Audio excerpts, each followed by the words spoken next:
Michelle, 16 years across a range of industries, marketing expert, does speaking, has done all sorts of stuff, digital program creator. I know you're a big advocate for artificial intelligence and AI. That's why we brought you here. She currently built from scratch a business that's doing great, marketing. She's very passionate. She's a lively soul. She gets around and networks well, and she's always in learning mode so that she can share it with her clients. Michelle, thank you for joining us. Ivan, Managing Director of Payzo, profitability software. Hopefully you went and had a look. Some amazing technology that's happened. He's owned and operated and managed venues across Australia, New Zealand and UK. Strong background at ground level. Started as a barista in Italy. Their milk is shit, their water is good, right, Ivan? And no, coffee doesn't taste better in Italy. It just costs you a lot of money to get there.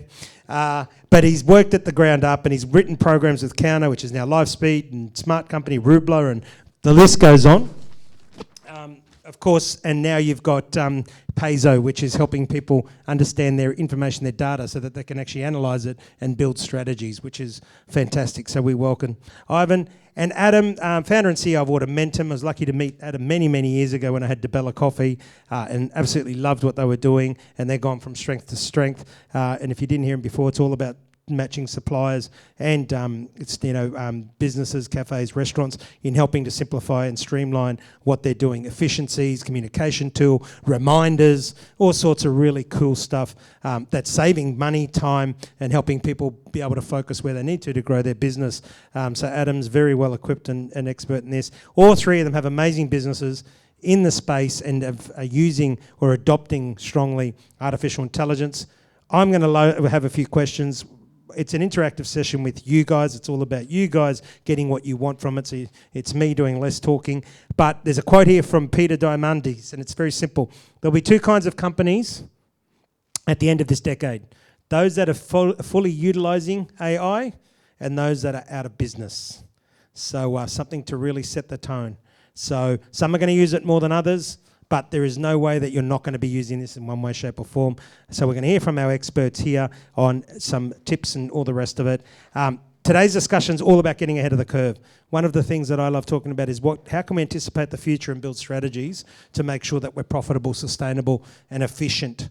And AI is obviously the topic. We've put the panel together based on knowing their backgrounds and their products. So I'm going to give each one of you in 30 seconds. For those that are not familiar in the audience, could you explain what AI is from your perspective? Let's go ladies first.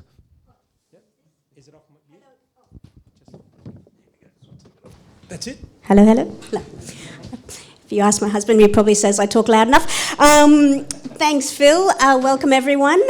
So as Dominique alluded to, what we're finding in the market is that the biggest challenges are staff, time, costs, and you guys want to get new customers. So I would suggest that you can use AI as that very special educational extra brain that you might not be able to afford in your business, that can give you all the ideas and concepts that you need and save you all the time and money that you don't have right now.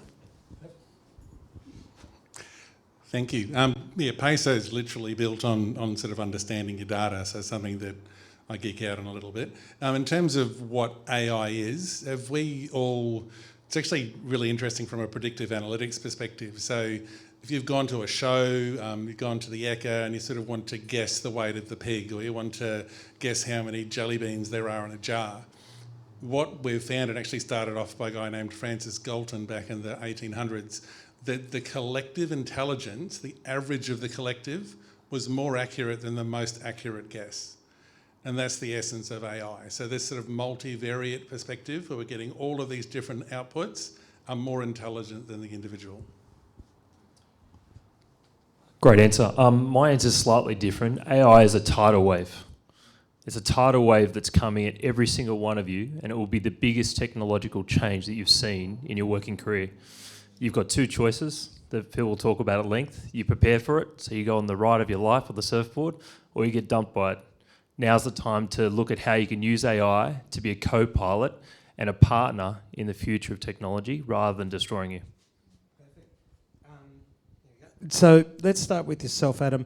Share a story with the audience of where your product and business specifically has had a big win with the AI tool. Because there's many different forms of AI, and it adopts. Some are working directly from the front, others are working as a tool, like obviously for you, Michelle, and for Ordermentum. So talk us through a success story where you guys have adopted that and helped cafes. Look, I think the topical nature of AI at the moment is ChatGPT, and it's just phenomenal. But the thing to remember with ChatGPT is it is the conversational component to AI. It's the interaction. It's how it understands you and how it communicates back to you. What happens behind the scenes in AI is a little bit more boring, but super exciting from an economics point of view. So in our business, we use AI in a multiple of ways, and all the same ways you do. It writes all sorts of cool blogs for us, then we go fix them. It writes all sorts of great product descriptions for our 750 suppliers. But the way we're using it now is we're using it to make really smart product recommendations for our 40,000 venues, such that they're buying the right things for their customers in the right location. That's our first foray into AI, understanding the stuff that's going on in the network, and that's how we think we can use it now. But if I'm really honest with you, Phil, the mind's boggling about how we'll use it tomorrow. Well, just on ChatGPT, you ready for this? I was showing someone before. This is what I put into it. Why join the coffee commune? Joining the coffee commune can offer several benefits to accelerate your business. Why should I join? You ready for this? Within 20 seconds, and I won't read it all because I'll be here forever. 1, networking opportunities, and then it goes on. Coffee commune brings together entrepreneurs, professional industry experts, blah, blah, blah. 2, knowledge sharing. Coffee commune provides a platform for knowledge exchange, and it goes on, blah, blah, blah. 3, collaboration of partnerships. We're doing that today. 4, mentorship and guidance. We're doing that today. We do it in our programs. This was all in 15 seconds for one question I posed ChatGPT. The one point I'd make about ChatGPT, and I'd love to get after you answer the previous question, which I'll come back to, is that unless you change some of the response, it doesn't have a heartbeat. It doesn't have the emotion. So, but we'll talk about that after, because I've got a second question. But I just want to touch on that with the ChatGPT. Ivan, tell us about a big win. You'd have many, because your tool directly, obviously, is very measurable in how it saves money. Talk us through one that stands out for you. I guess we've sort of been preparing to utilise data right from the beginning. So that started for Peso in what we call sorting, segmenting and tagging the information, because AI needs to understand. Like you can't just have data, because it can't sort it, it can't filter it, can't make sense of it. So if we were to refer to like ABS statistics, for example, and we look at we look at 500,000 turnover to 2 million turnover. That's kind of useless for everybody because it's so broad and non-specific. So whereas with Peso, we're all about identifying all of those individuals. So we know locations, we know everything about a venue. That then means we can start to understand the unique elements of the venue, which then allows us to really start to get into the interesting bits of information. So we just have some funding through AWS, so that allows us to get into like dizzyingly as a shortcut. Business intelligence is dead. Like in 6 months, there'll be no business intelligence tools out there. They're all a waste of time. Within 3 months, you'll be able to do natural language queries within Peso and say, how many coffees will I sell between 3 and 3:30 on a Thursday? And it'll be able to tell you. That's if the data's organised, that's where it'll be getting to. So it's phenomenally exciting. Yeah, great point. And of course, the purpose of that is what? You're saving time, you're getting accurate data, which then helps you work on your business, not in your business, because we've got to keep coming back to the why of technology. Remember that? The why. Why should we embark it? Tell us about a big win for yourself, Michelle, with one of your clients. That's wow, by the way. Wow. So when you've got all that extra time, as Phil alluded to before, customer service and looking after your clients is one of the most important things. So for us, we had a pizza coffee a client, and they were in quite a bizarre sort of local side street. And when they opened, and this I see so often, guys, first of all, they were a secret, so please don't spend all your money on your fit outs and everything and then don't tell anyone you're there. Anyway, so for them, the locals were the lifeblood, okay? And they had to make sure that they looked after their locals. One of the most important things was, just making sure you used the people's name every morning when they came in. So what we used ChatGPT. What we found was to build the pizza side of it was that we put in, tell us how to what sort of live events should we run so that we can get the locals coming all the time. So they did some latte art events. They also ran a competition, which we got 5 different competitions to run on ChatGPT. So they built their database. They actually said, what do I need to put on a Canva mail out? And, they printed that out and they did the mailbox drop to the local area. So suddenly what happened, because like Dominique was talking about, it's the local community that you have to look after, so they will look after you. So by using those tools, they were able to actually create strong relationships. What ended up happening was all the neighbours actually all started to get to know each other, and then it just rippled out even further into the local businesses, into the local chambers, etc., etc. So suddenly that beautiful little cafe pizza place was buzzing. And then we also went into what other sort of events can we have, and we went into pizza eating contests and all that sort of stuff. But really important that the locals are your lifeblood, and you want to be using your AI to find out all the different ways that you can actually look after them and create fun things for them to keep them coming back. Great. Michelle, so for somebody in the audience who's interested in using AI but never used it before, hands up who's never used AI, just to get a gauge. So there's only a couple, most who have. Where would you start? So much fun. Well, it depends what you want to do. I think the most important thing with AI is that we have to be careful because it's not... Remember, first of all, that ChatGPT only goes up to 2021. It's not relevant unless you're going to start using Bard, which is the new one. But I think you just have to think, what do I want? So do I want to build brand awareness? Do I want more customers? Do I want to save time? So whatever it is that you want, put that simple question in. So how do I save time when I'm running a coffee business or a roasting business? Give me 10 reasons. And the more information you put in there and the more specific you are about your customer and what you're trying to achieve, the better the results that you're going to get. That's where I would say start. And just play with it. It's so much fun. Ivan. For me, it's prepare your data. So, if you want to be able to track recipes, you need to put recipes in your point of sale and keep them up to date. If you actually want to be able to track things through your point of sale, we integrate with accounting software, and my God, the P&Ls that we will see come through. And yes, some of that's due to COVID, but if we want to be able to manage our data, we need to sort and organise our data in the first place. And really it is, for us, a lot of what we're becoming with Peso was kind of like trying to filter dirty water and to purify it and make it usable. But it comes down to, the more tagging you have, the better you're organised. What you'll get out of it will be exponential value. Adam, from your behalf. Quite similar. I'd say digitise. If you're not working in a digital environment across your business, you've got a couple of problems. One, your data's not accessible, and 2, your staff is scared of it. ChatGPT is great, it's fun, but it's fun. It's not the tool. What you need to do now is prepare for the tidal wave. You need to start getting your systems in order. Your accounting system needs to be digital. Your POS system needs to be digital. Your procured goods needs to be digital. Your payments needs to be digital. That is the only way to operate in the new world. And the good news for you is if you do that, AI can be your co-pilot for the future rather than the thing that hurts you. It's a lot about, and Phil knows this inside out, he's done it 100 times, but the fear of technology, you need to start tackling the people element of this. If you don't approach that first now, you're not a lot of hope in the future in how you deal with the tidal wave that's coming. Yeah. Great point. Remember that everything's got to, and I'm going to keep saying it, everything's got to have a heartbeat. People used to ask me, I used to look like Buddha, and they'd want to rub this magic Buddha and think that things were going to happen, and then I sold the company, I was able to lose weight. But the short of it was simple. When I didn't believe in silver bullets, but the closest thing to a silver bullet is emotional engagement. People will choose your product or service if they are emotionally engaged, right? And it's no different to being at an expo and presenting, or whether you're talking to people.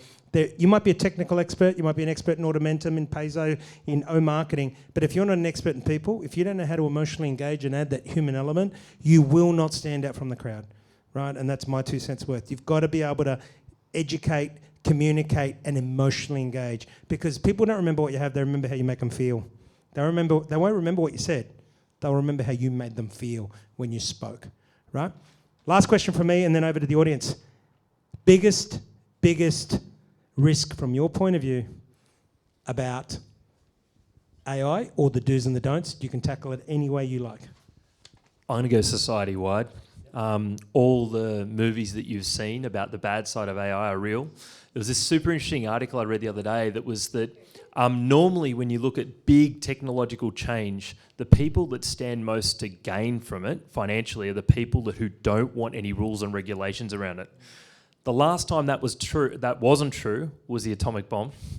And that's true today. So if you look at the most technologically brilliant people in artificial intelligence today, they're the ones saying we need the rules and regulations. I think that's super frightening, but I think we're a long way away from that. It's more exciting with every huge technology change, with every great step in technology, there's been risk. I think the risk is worth taking, and I think the future is bright, but that's the downside. Perfect. Ivan? Yeah, I think there's enormous risk. I think that at the moment, I think it's 3 seconds of your voice that an AI can hear, and it will replicate it perfectly. That we can now go out there, each of us, and spend $800, get an avatar created. You'll type in a video, and then it'll look like you're speaking in a video. So how do we distinguish between the real and the fake, I think is something in our recent history has been very difficult. But how would you know? So if you were trusting a platform to provide you with information, how are you going to know that that's the right thing to do or not to do? So that's going to be, I think that's going to be incredibly difficult to discern. Yep. And Michelle, from your point of view? I agree. For me, it is about personalising and uniqueness. I think, we're using it a lot from a marketing perspective. Our young kids, I'm seeing a lot of grey when they're sending through their work, which is literally a copy and paste from ChatGPT. And what it's not doing, it's fantastic for ideas and content and theme days and all that sort of stuff, but they're losing the personal and they're using the unique value proposition. So I think it's just, like Phil said, marketing is about creating relationships, okay? And it always is and it always will be regardless of the technology you use. So we just got to keep making sure that we're putting the people first and we're promoting that. Yeah, great answers. And from my perspective, I'll give you two. You heard about the story where they got caught preparing board papers for a public company using ChatGPT. Anything you put into ChatGPT is become open source. And everyone understands what open source is. It means it's open to the world. So if I was to put Coffee Commune made an $80,000 last month, which we did, right? Go figure the 6 days of loss of trade, right? So we're a startup. We're burning money as well, right? Just to give you an example. If I put that into ChatGPT, then people have got access to that all over the world. They could actually, if somebody typed in and said, how did Coffee Commune perform in April 2023? It will tell them. So keep that. The other one, which is my biggest bugbear, and I've been saying it for the last 10 years, and my wife will tell you, if you don't wear a helmet and you on your bicycle and you crash, we'll fine you. Or if you don't put a seatbelt on, we'll fine you. We're dumbifying society. My biggest fear with AI is we're turning people into dum-dums. We're actually we're teaching people to rely on artificial intelligence, and we're stopping the ability to think. So that's my biggest risk that I'm seeing. So I'm happy for our team to use it, but there's two things I say. Don't let it stop you from thinking, and make sure that you add the human element and the feel and the emotion to what you're doing. Otherwise, it's irrelevant to an organisation. Over to the audience. Questions around artificial intelligence?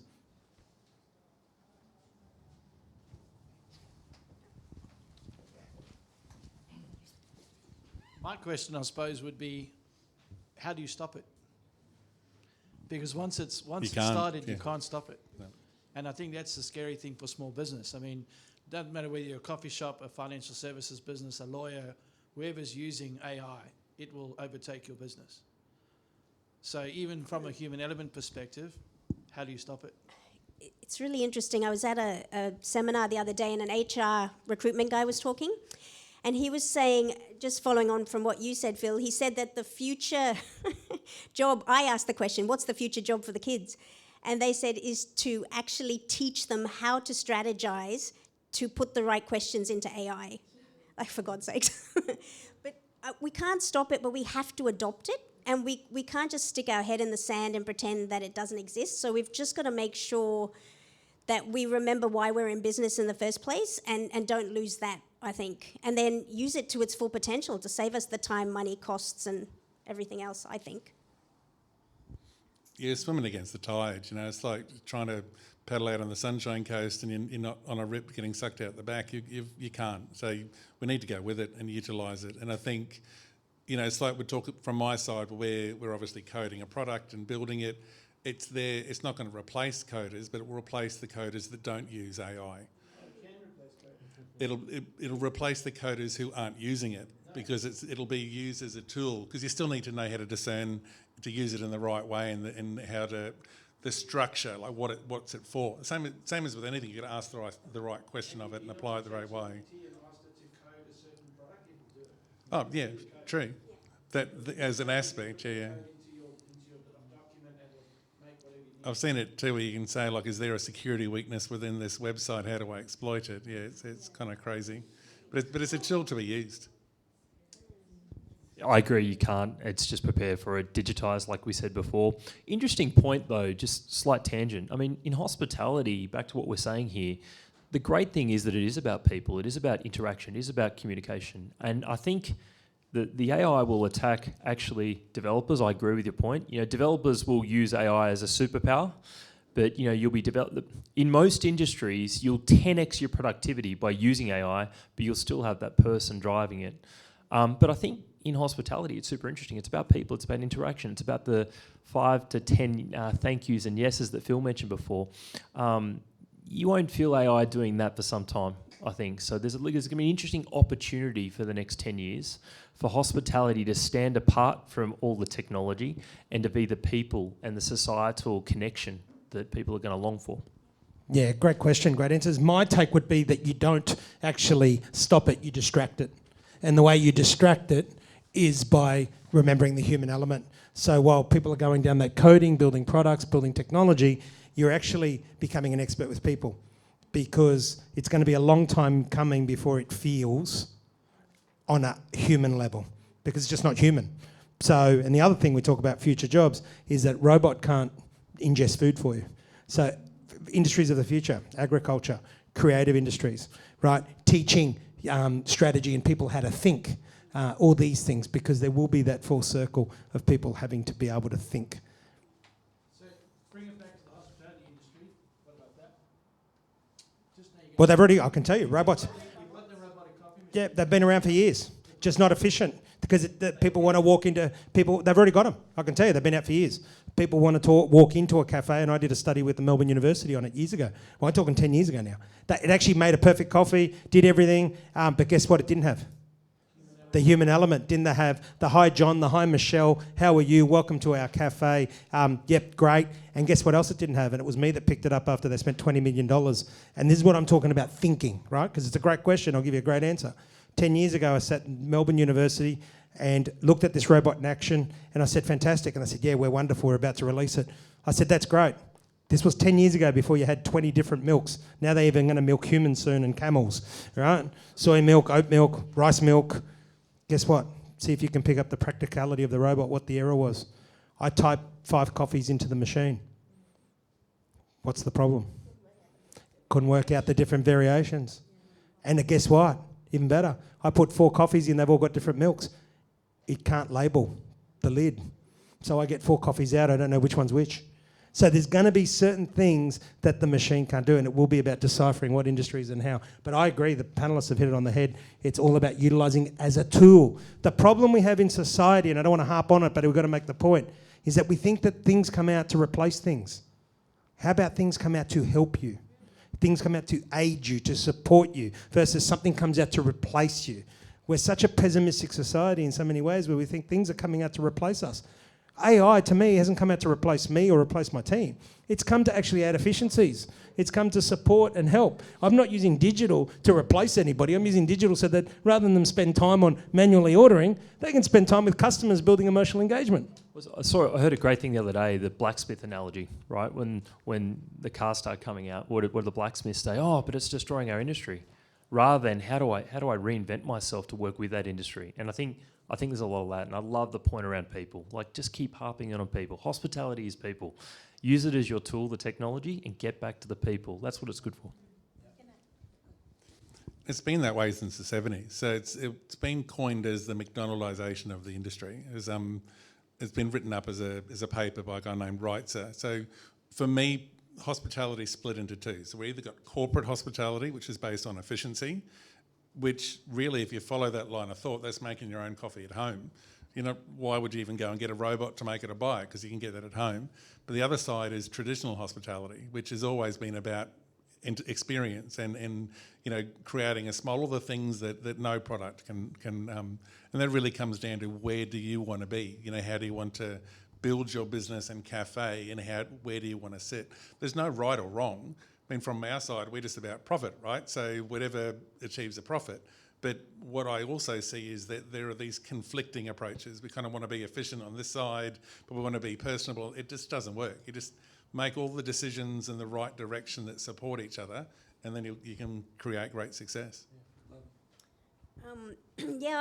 I wanted, in utilising it well, you know, this week alone, even if you sit down and you're doing your strategy and you're thinking about all the ways that you want to become more efficient, you know, this week alone we wrote a compliance document, processes.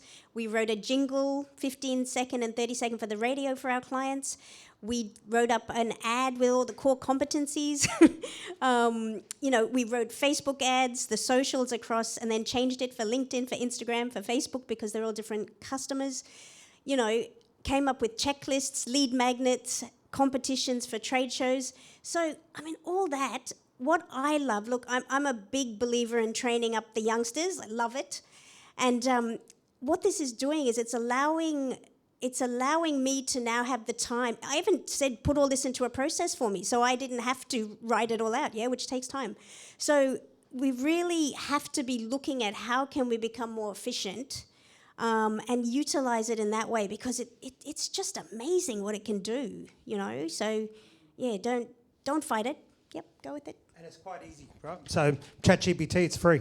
Got asked before, do you pay? No. You've got a basic usage, log in, free. Last questions before I hand over the last words. Yes? Firstly, thank you all for coming and sharing your time with us.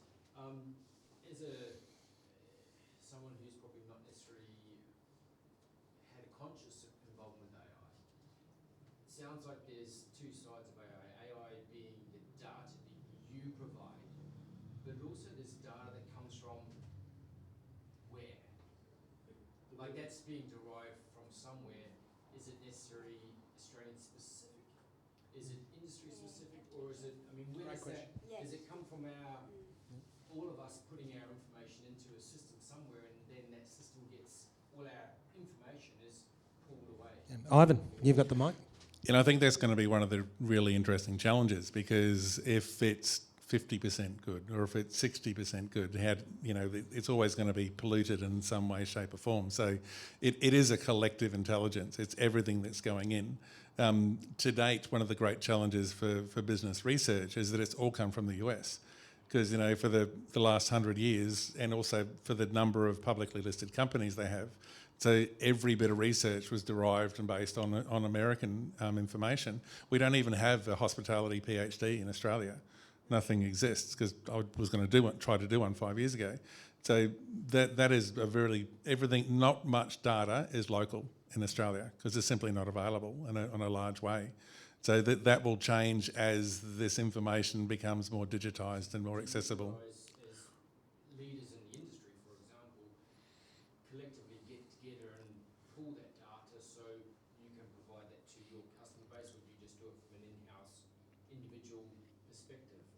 My goal, I mean, the way that Peso is built is that it's the most comprehensive data set that hospitality's ever seen anywhere in the world, because we're literally live point of sale, live accounting, live scheduling. We grab transaction data every 3 seconds. And the idea of that is to feed it back to the industry. Because I know myself, running a venue, I'm like, oh, are we doing well? Like, is this a good cost of goods result? Is it not? There's no means of showing. You can't compare against it. ATO, data ABS, it's all pointless. You know, so when we literally know opening hours, we know rent sizes, everything. So you could we'll get to a point where you know the best postcode for profitability and for a cafe in the country. You know, that sort of information. So the more that it's out there, the more that it will build. But from a productivity paradigm, what I'd be interested in is that how many people have their grinder on the left of their coffee machine? Any hands? So where's your grinder placed? When you're facing your coffee machine, is your grinder on the left or is it on the right? Well, it depends on your workflow. Yeah, so who has it on the right?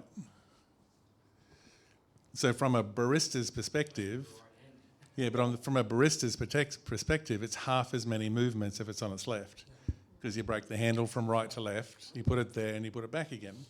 So simple things like that about, I mean, when I started as a barista in Italy making 1,500 coffees a day, it mattered to your wrist which side the grinder was on.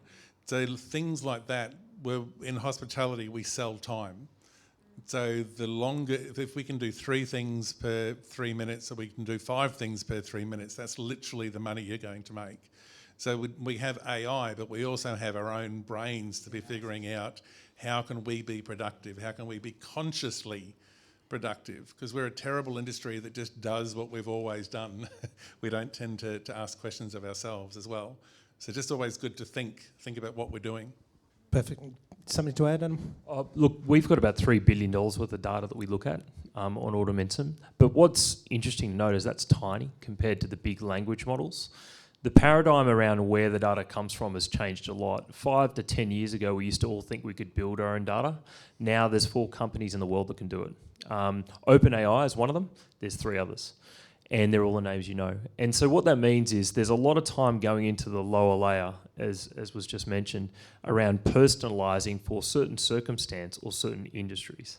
And so something like Ordermentum's data is really interesting because it's got a very vast set of data across 40,000 venues in Australia, which gives the specific context for hospitality. But that's a really interesting question because it's changed a lot. We all thought we could do it yesterday. We can't. Right? It's impossible. That arms race is gone. It's about where you lay yourself in on top of that to provide the specifics around Australia or domestic, to your question, or hospitality specific. Yeah. Michelle, you'd like to add something? Just a quick one. Great question, by the way, because we are seeing, like, again, where the youngsters are just pulling the information. You know, we had a plumbing company the other day and it was all American language, which they didn't even realise was wrong, right? So there is a lot of sort of checking and sort of rechecking to make sure that it is, you know, relevant to the local market. And then I was talking to a lawyer the other day and they said that it just made up stuff and it put Harvard said this. So we do have to be, and that's probably another piece too, is that as specialists in our markets, we need to know what we're talking about and share with our community, you know, that we are knowledgeable in what we're doing. You know, that becomes another unique value proposition. I think like with anything, it's a tool to assist our core business function. But like with any computer or technological device, it's only as good as how we interact with it. If you know, if you can't use a computer, then you're going to struggle. So the computer's only as good as the information you feed it. Correct. Well, we could be talking all night, but I'm going to, each of you, last words, last tips, do's, don'ts, up to you. Michelle, you've got the mic. Can you use the mic? What I'm thinking. The mic. I think we've said everything. Okay, we'll pass on. No, what I think, when I was actually thinking about all this, I wrote so many notes on this. So what I actually will do is actually put up a whole entire blog for the cafe and roasting industries with all the different ideas and things. So do follow on LinkedIn and you'll see that there. But I just say embrace it. I'm really excited by the efficiencies that it can create for the marketplace, especially across your marketing. I mean, it's probably doing us half out of a job, but that's okay because we're great at strategy. But yes, I would just say embrace it. I mean, as a lover of hospitality myself, I think my key is do what is best for you. I think the one thing that I've learnt through what we do with Peso is that, you know, if we've got 42,000 cafes and restaurants, we've got 42,000 different businesses. 2 cafes side by side are profoundly different. So the most important thing is that it's your heart and soul, and no one can replace your eyes that are what you're seeing, and then you decide what's going to make sense for you. So still be passionate about what you're doing and then add things that make sense to you. Fantastic. Otherwise you can't stand out from a crowd. Adam? I just regroup and say it's big, it's coming, prepare for it, don't be scared of it, and remember what we've discussed a lot tonight is the human element. That's your differentiation. That's the thing that ChatGPT and AI is going to be slower to do, and that's something that AI can't take away from you for the moment. And enjoy. And my last tip is don't let it make you dumb. And don't let it make your workers dumb, and don't let it make your children dumb. Otherwise, we're going to end up with dum-dums through the whole system. Guys, please help me in thanking these guys. Thank you very much. Now, Dominic, thank you again. Awesome. Thank you. There is still more networking to be done. Go and see if they haven't, or grab something to eat. You're welcome to meet, mingle, change cards, all the rest of it. Ask these wonderful people any last questions. Thank you for joining us. It's been awesome. And we have videotaped it. We will pull up links and all the rest of it. So keep following us on LinkedIn, Facebook, Coffee Commune pages. Thank you once again.